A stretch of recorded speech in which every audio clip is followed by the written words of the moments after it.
ito yung misa natin din bilang pasasalamat sa Diyos sa ating nangyaring pagbubuo.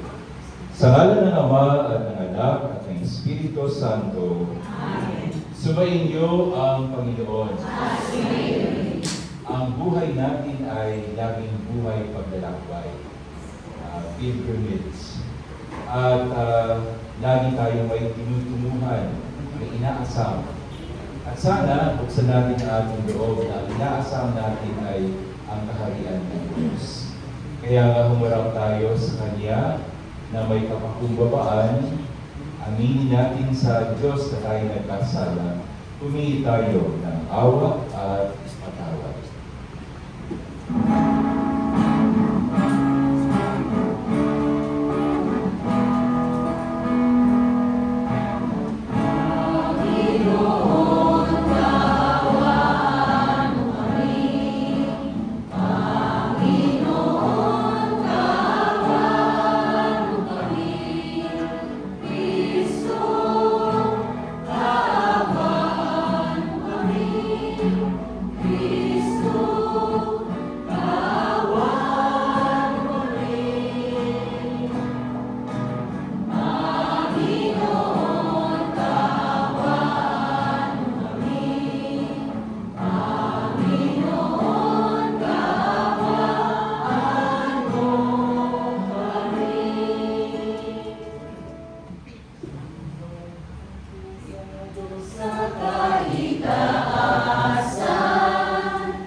Ipagkaloob mo, lagi naming ikaligaya ikaw ay paglikuran. Sapagkat walang maling at walang kahulili ang kasiyahan kapag sumasamba kami sa iyong kapangyarihan. Nagpapairal sa tanang sanlibutan sa pamamagitan ni Jesucristo kasama ng Espiritu Santo magpasawalang hanggan. Amen.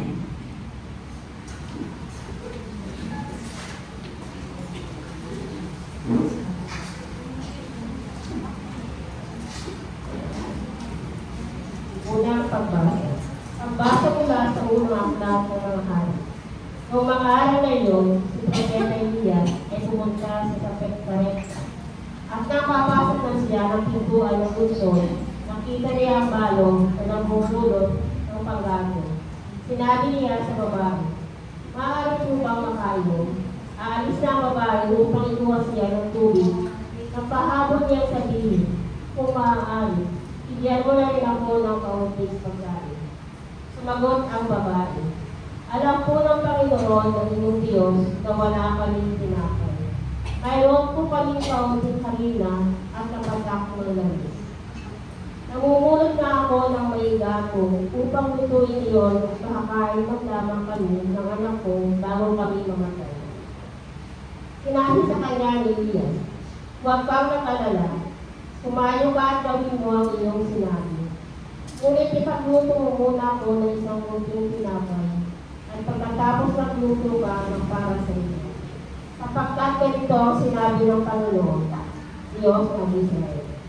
Hindi ninyo mauubos ang harina sa lalagyan at hindi rin matutuloy ang langis sa kapayan hanggang hindi sumasabit ang talagang takdang araw na ang nilay marapating papatakin ng may kapal." Inawangan ng babae ang utos ni Elias at sila'y kumain, si Elias at silang mag-ina.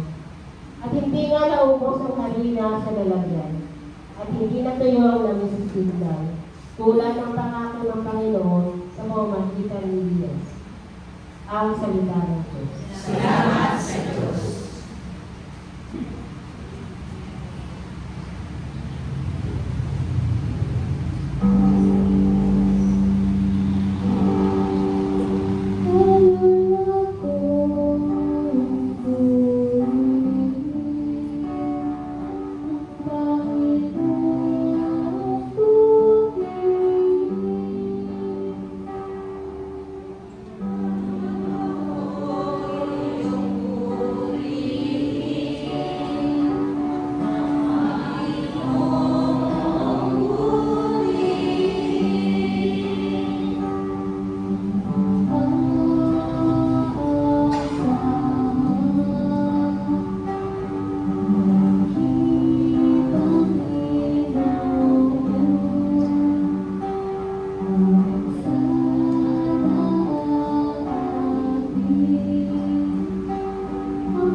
Dalawang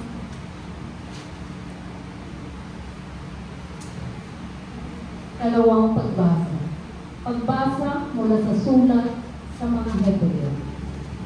Pumasok si Kristo hindi sa isang dakong banal na ginawa ng tao at larawan lamang ng tunay kundi sa langit. At ngayon, nasa harapan siya ng Diyos at namamagitan para sa atin. At dakilang saserdote ng mga Hudyo ay pumapasok sa dakong banal taon-taon. Ay dalang dugo ng mga hayop, ngunit minsan lamang pumasok si Kristo upang ihandog ang kanyang sarili at iya'y sapat na. Kung di gayon, kailangan sana siyang paulit-ulit na mamatay mula pa nang matatag ang sanlibutan. Subalit minsan lamang siya napakita. Ngayong magtatapos na ang mga panahon upang pawiin ang kasalanan sa pamamagitan ng haing kanyang inihandog. Itinakda sa mga tao na minsan lamang mamatay at pagkatapos ay ang paghuhukom.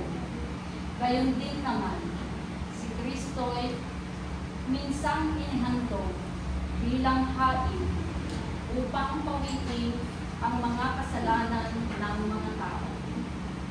Siya'y muling darating, hindi upang ihandog na muli dahil sa kasalanan, kundi upang iligtas ang mga naghihintay sa Kanya. Ang salita ng Diyos. Salamat sa Diyos.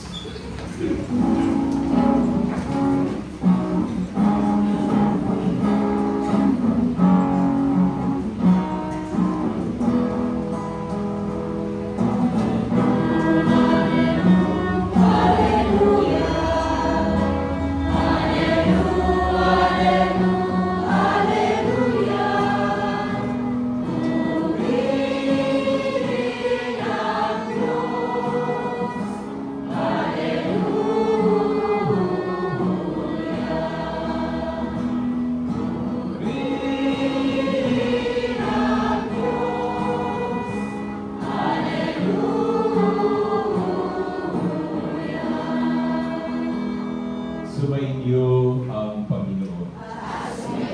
Ang mabuting balita ng Panginoon ayon kay San Marcos.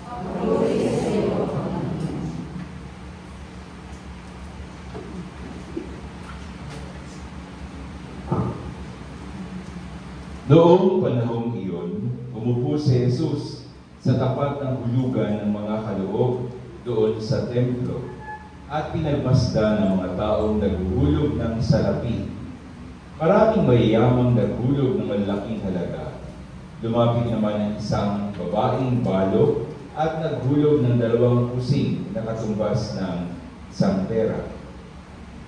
Tinawag ni Jesus ang kanyang mga alagad at sinabi sa kanila, "Sinasabi ko sa inyo, ang dukhang balong iyon ang naghulog ng higit sa kanilang lahat, sapagat ang iba'y nagkaloob na bahagi lamang na hindi na nila kailangan, ngunit ang ibinigay ng balong ito na dukhang-dukha ang buo niyang ikabubuhay." Mga kapatid, ang mabuting balita ng Panginoon.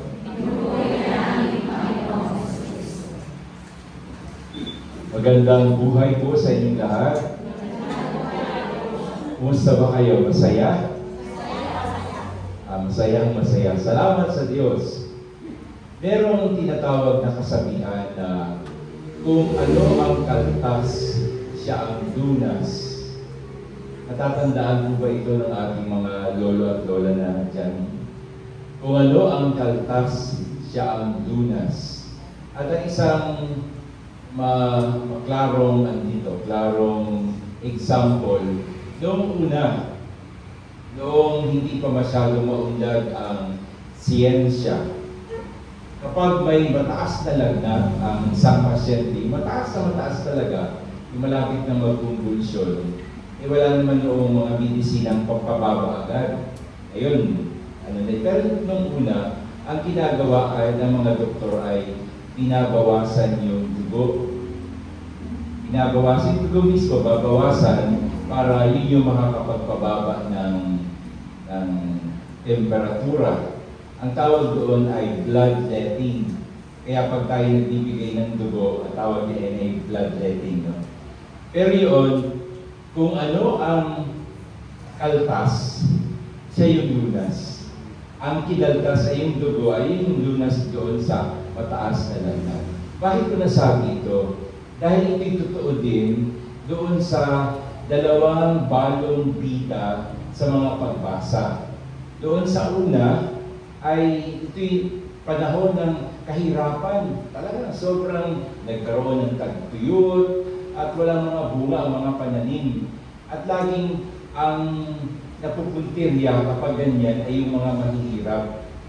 At ang example dito ay yung balo, babaeng balo, na dinalaw naman siya ni Propeta Elias at ang hihingi ng tinapay. Kaya sabi ng balo ay, ako yan, ang meron lamang dito, kaunting harina, meron kapatak na dangis, kaya ako kukuha ng mga panggato, ay gagawin ko nga itong para lang sa amin. Pero dun sa pagkakataon na yon, na siya naman ay kahit na kakainin ng pamilya, ay nagbigay sa pagiging loob, nagbigay doon kay Propeta Elias. Kaya sinabi na, yang iyong lalagyan ng arena na yan ay hindi mauubos habang panahon. Yun yung promise. Na kaugnay din doon sa Ebanghelyo na si Jesus mismo ang nagpaliwanag. Dito may offertory tayo eh. Pero noong panahon na ni Jesus ay doon pa lang sa pasukan, nandun na yung lalagyan ng kaloob. At doon, kaya inobserbahan ni Jesus. Totoo, nakita niya ang daming mga nagbigay ng mga salapi at yung iba ay papel-papel pa o ginto, ganyan. Pero nakita din niya yung isang babaeng balo na 2 kusing ang nilagay. Hindi na alam ng mga kabataan noon kasi ay isang sentimo. Doon sa isang sentimo na yon, meron pang kusing. Hindi po ba yung parang na 20, basta pag binuo mo yun, magkakaroon ka ng isang sentimo. Tama po ba yun, nanay? Ayun, mamera. Ganun ang mga na yun. Kaya bibili ka ng magkano po yan, isang pera. Ibig sabihin nun ay hindi pa yun isang sentimo. Oo, mamera yan. Ay itong matanda na babalong babae ay yung kanya mismong 2 mamera ay nang inilagay doon sa yung offering niya. Kaya sinabi niya ni Jesus doon sa kanyang mga alagad, ali kayo. Nakita niyo yung babae na yun? Siya yung may pinakamarami kaloob. Bakit? Totoo na, kita niyo yung iba ay mga malalaking halaga ang inilagay din sa lagyan, sa puslo. Pero itong babae ito, yun yung talagang kanyang kayamanan, yung mamera niyang kayamanan, ay hindi siya natakot at pinagkaloob pa. Kaya sabi ni Jesus sa mga alagad, mapalad yun, siya yung nangungunang nagbigay ng malaki. Mga kapatid,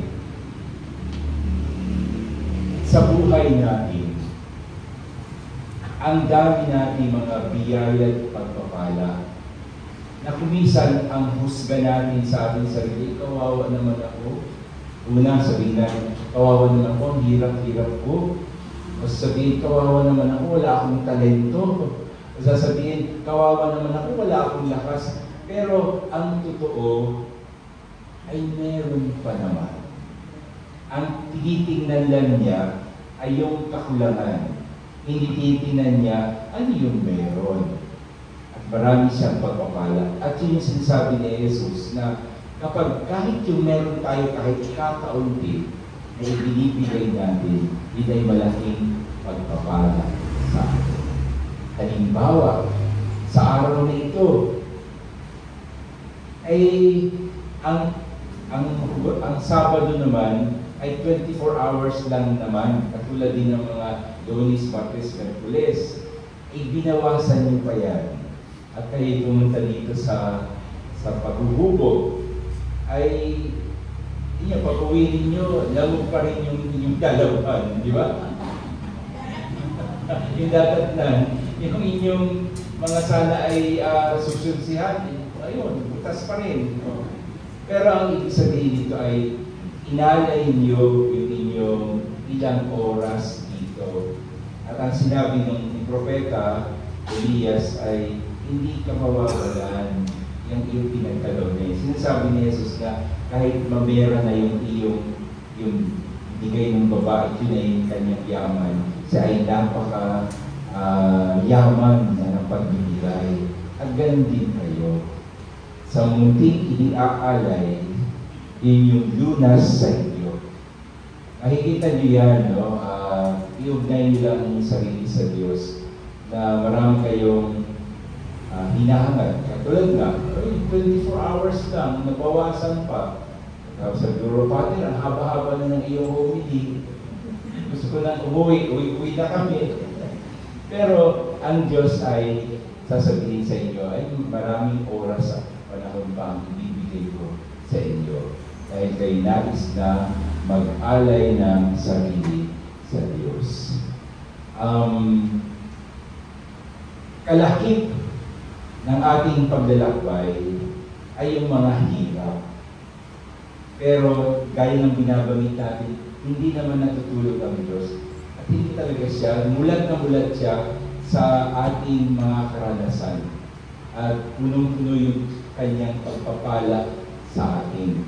Ang kailangan lang ay magbukas ang ating mga mata at tayo pala talaga ay pinagpapala niya.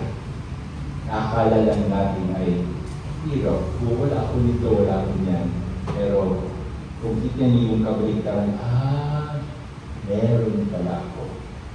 Sa bawat umaga, ang sasabihin niyo, salamat sa Diyos, meron pa akong buhay. Yun na palang, napakahalaga na yun. Diba? Kayo ay, dahil sa buhay, ay ma-enjoy niyo pa ang family. Dahil sa buhay ay patuloy pa yung inyong pagbibigay ng sarili, paglilingkod sa pamilya, at sa kapwa. Kaya salamat sa Diyos dahil narito siya sa piling natin. Salamat sa Diyos dahil patuloy na tayong sinasamahan. Kaya patuloy din tayong magbigay, at mag-alay sa Kanya.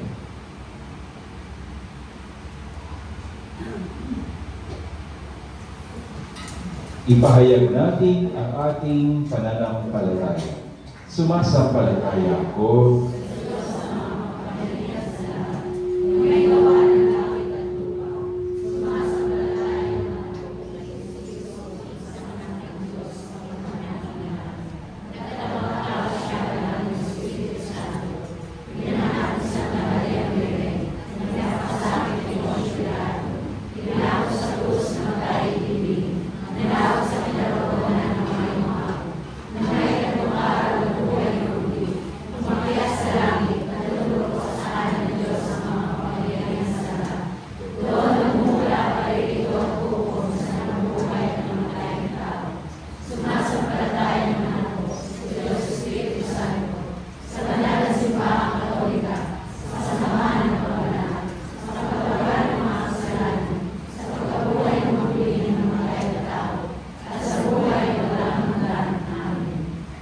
Hangad ng Diyos tulad niya na tayo'y magbahagi ng bukal sa ating mga puso. Dumulog tayo sa Ama nang tayo'y mabiyayaan ng pusong katulad ng sa Kanya. Buong tiwala tayo manalangin, Panginoong mapagpala, tingin mo kami. Panginoong mapagpala, tingin mo kami.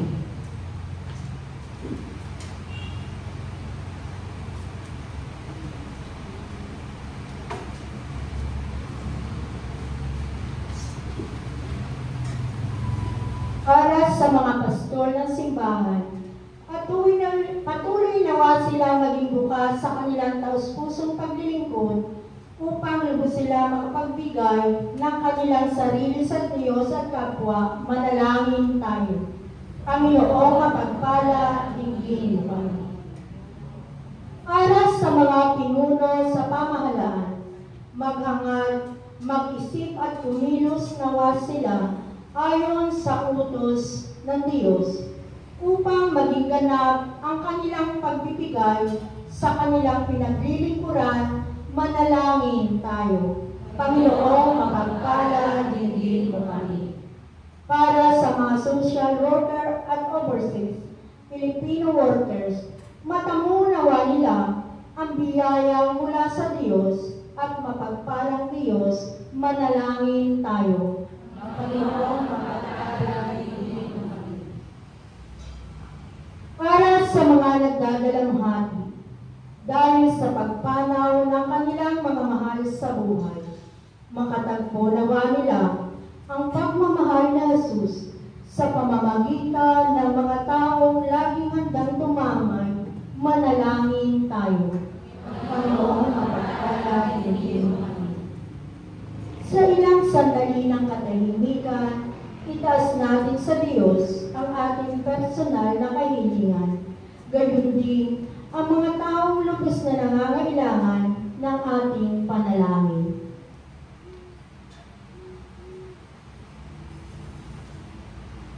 Manalangin tayo. Panginoong mapagpala, dinggin mo kami.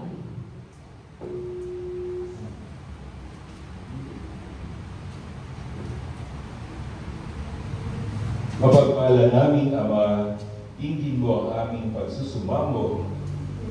Matutunawa kami magbahaginan ng sa gayon. Madama namin tunay na ikay nasa aming piling, kasama ni Jesus na iyong anak na aming Panginoon. Amen.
Manalangin kayo mga kapatid upang paghain natin ay kalugdan ng Diyos amang makapangyarihan. Nagpinawa ng Panginoon at pagkahay sa iyong mga kamay, sa kapurihan niya at karangalan sa aming kapamilamahan at sa buong sambayan ng iyong. Ama namin lumikha, kalugdan mo ang paghahain ng mga natitipon dito upang ang aming ginaganap na pag-aalay ng sarili mong anak ay aming pakinabangan sa pamamagitan ni Jesucristo kasama ng Espiritu Santo magpasawalang hanggan. Amen. Sumainyo ang Panginoon. Itaas sa Diyos ang inyong puso at diwa.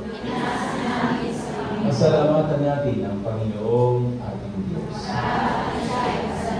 Ama naming makapangyarihan, tunay ng marapat na ikaw ay aming pasalamatan. Ikaw ang lumikha sa kanan, ikaw ang nagtakdang magkaroon ng gabi at araw, gayon din ang tag-init at tag-ulan. Ikaw ang humubog sa tao bilang iyong kawangis, na magkakatiwala ang mga siwa sa daigdig. Ikaw ngayon pinaglilingkuran sa pagganap sa pananagutan ng iyong pinagtitiwalaan sa pamamagitan ng anak mong mahal. Kaya kaisa ng mga anghel na nagsisiawit ng papuri sa iyo nang walang kumpay sa kalangitan, kami nabubulid sa iyong kadakilaan.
Naming banal, ikaw ang bukal ng tanang kabanalan, kaya't sa pamagitan ng iyong Espiritu, gawin mong banal ang mga kaloob na ito, upang para sa amin, maging katawan at dugo ng aming Panginoong Jesucristo. Bago niya pinagkisang-usang loob na maging handog, hinawakan niya ang tinapay, pinasalamatan kaniya, pinaghati-hati niya iyon, iniabot sa kanyang mga alagad at sinabi, "Tanggapin ninyong lahat ito at kanin. Ito ang aking katawan na ihahandog para sa inyo."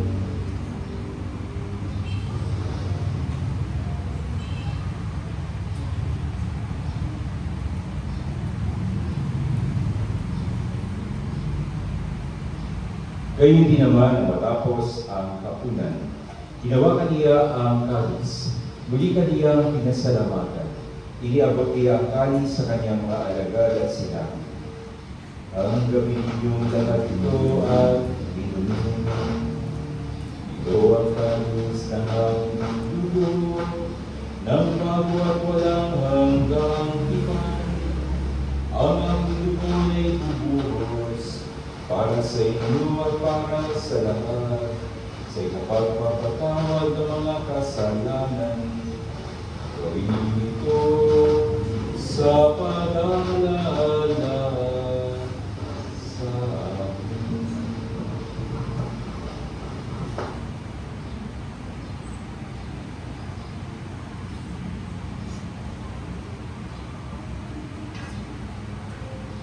Ipagbunyi natin ang misteryo ng pananampalataya.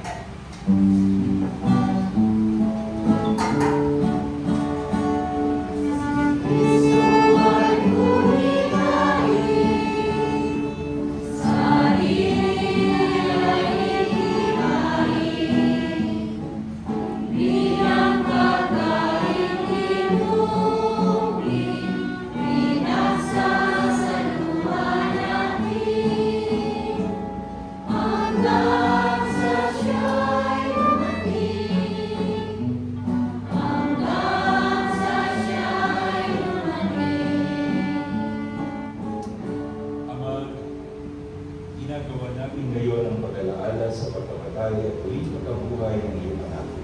Kaya iniaalay natin sa iyo ang tinapay na nagbibigay buhay at ang kalis na nakaloob ng kaligtasan. Kami nagpapasalamat dahil kami yung inarapan at tumayo sa harap mo para maglingkod sa iyo. Isinasama namin kami magsasalo-salo sa katawan ng dugo ni Kristo ay mabuklod sa pagkakaisa sa pamamagitan ng Espiritu Santo. Ama, ninapin ko ang simbahan kaganan sa buong daigdig. Puspusin mo kami sa pag-ibig, isa ni Francisco na aming Papa at ni Moises na aming Obispo at ng Tanang na Bayan.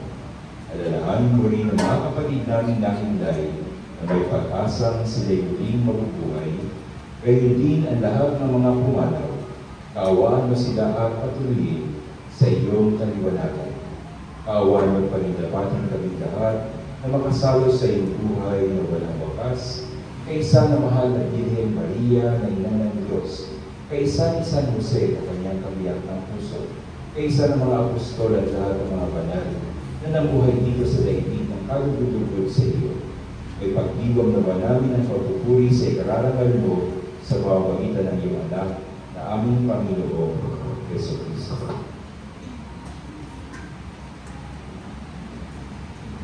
Through Him, with Him, and in Him, in the unity of the Holy Spirit, all glory and honor is yours, Almighty Father, forever and ever.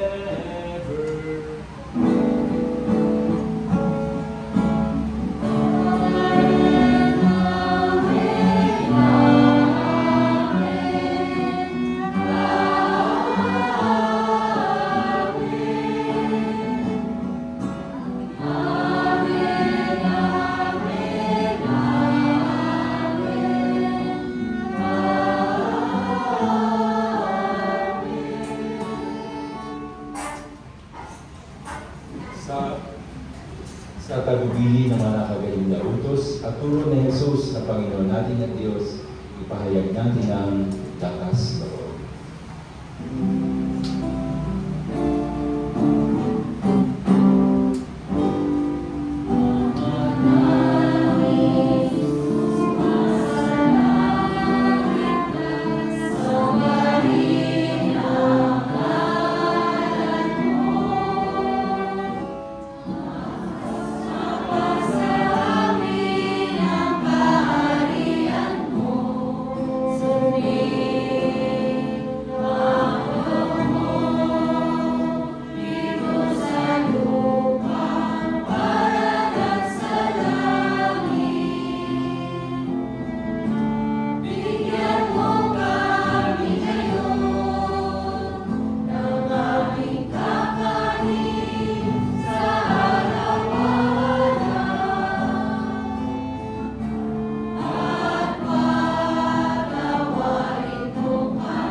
Sa lahat ng masama at kalooban ng kapayapaan araw-araw, iligtas sa kasalanan at ilayo sa lahat ng kapahamakan.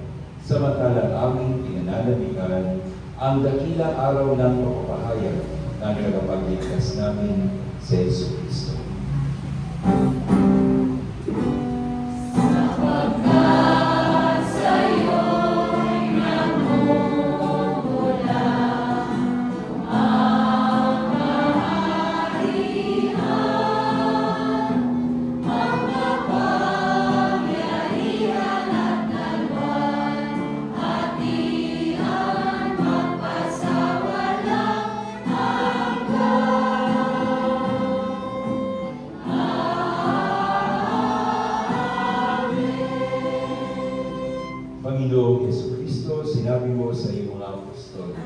kapayapaan ang iniiwan ko sa inyo. Ang aking kapayapaan ang ibibigay ko sa inyo. Tuhayan mo ang aming pananampalataya at huwag ang aming mga pagkakasala. Pagkalooban mo kami ng kapayapaan at pagkakaisa ayon sa iyong kalooban, kasama ng Espiritu Santo, magpasawalang hanggan. Ang kapayapaan ng Panginoon ay laging sumainyo. May ngiti natin batiin ang bawat isa ng kapayapaan ni Kristo. Please pray.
Ito ang kordero ng Diyos. Ito ang nag-aalis sa mga kasalanan ng sanlibutan. Mapalad tayo, inaangyayahan sa kanyang piging.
Manalangin.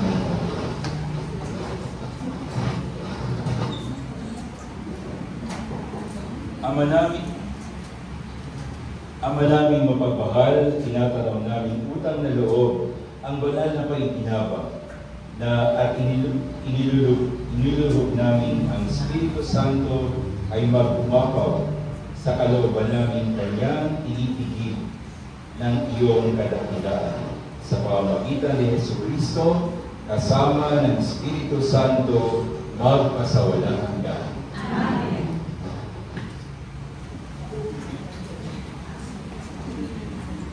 Salamat sa Diyos. Siguro magandang unang-una sa pagpapasalamat namin sa Diyos. Pasalamatan natin din ang bawat isa na naging kasama natin sa araw ito. Sige nga, gusto ko lang malaman kung sino yung mga taga-Palhi, pakitaas ang kamay. Ayan. Sino ang mga taga-Himalupi, pakitaas ang kamay. Sino ang mga taga-Sapol, Baba?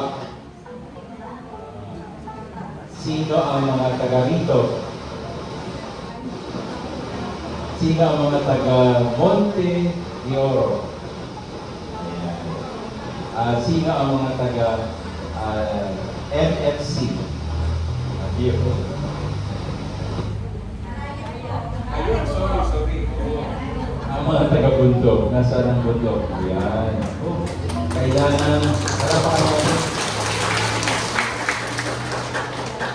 Kailangan bilisan na natin kasi aakyat pa yung mga taga-bundok.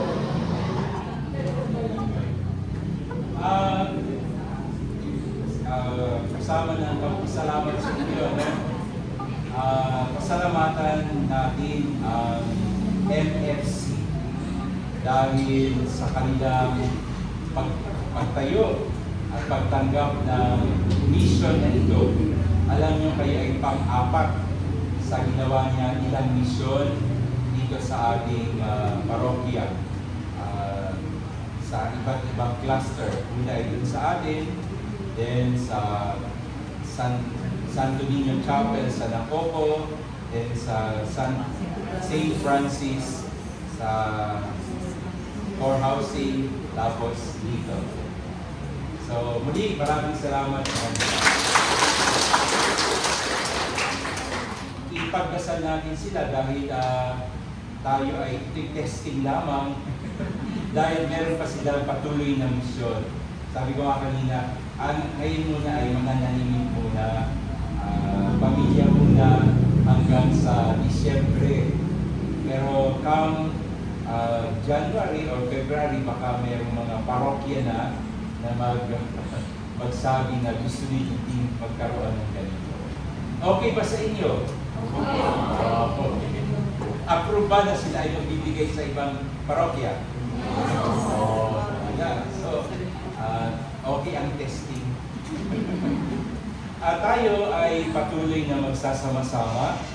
Ang buwan ng Nobyembre ay buwan ng Laiko, ng Lady. Kayo yun. Kaya ang hangad ko, kayo ay nagkaroon ng encouragement at strength, mag-anyaya pa ng mga tao na gustong biyayaan ng Diyos ng mga pagpapala. Kaya marami tayong mga pagkikita ngayon, bukod dun sa ating misa tuwing isang buwan, meron din tayong pinaghahandaan sa Disyembre.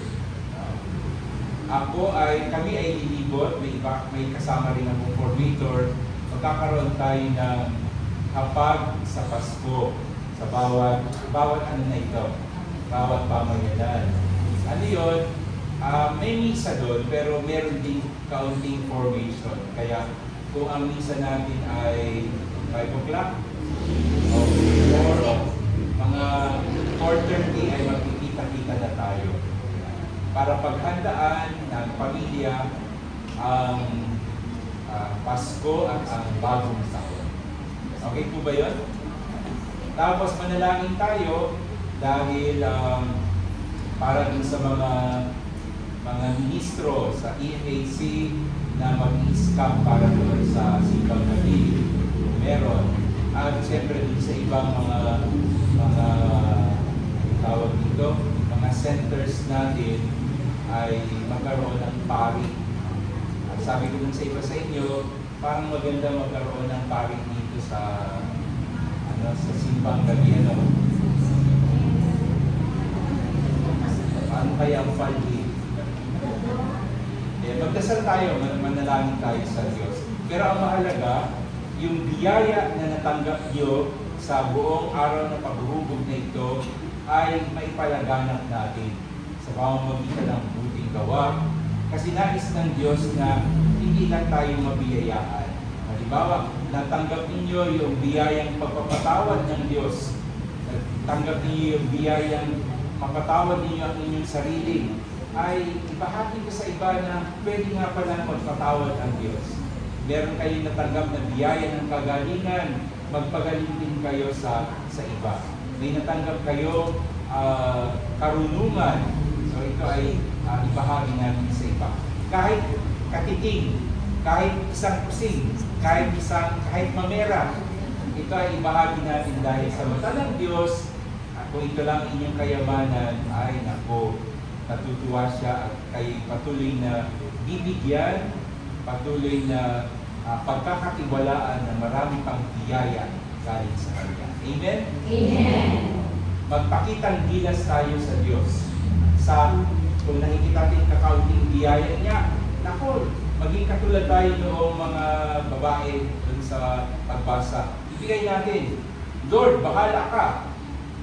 Ako ay bibigay ko na lahat-lahat. Kayo na magbigay sa akin ng pagpapalang lakas ng katawan, magandang kalusugan, ng kayamanan para magamit ko sa pagpapahagi sa iba. Amen? Amen. So magsitayo po ang sumainyo ang Panginoon. Naway pagpalain kayo ng mapagmahal na Diyos Ama at Anak at Espiritu Santo. Amen. Naipagdiwang na natin ang banal na misa, napakakainam ng ating biyayang paghuhubog ngayon. Yan, tumayo kayo at ipadama sa kapwa, lalo na sa pamilya, na mahal tayo ng Diyos. Salamat sa Diyos. Amen.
Picturean ko muna po kayo. Yan. Punta kayo sa may gitna yung iba.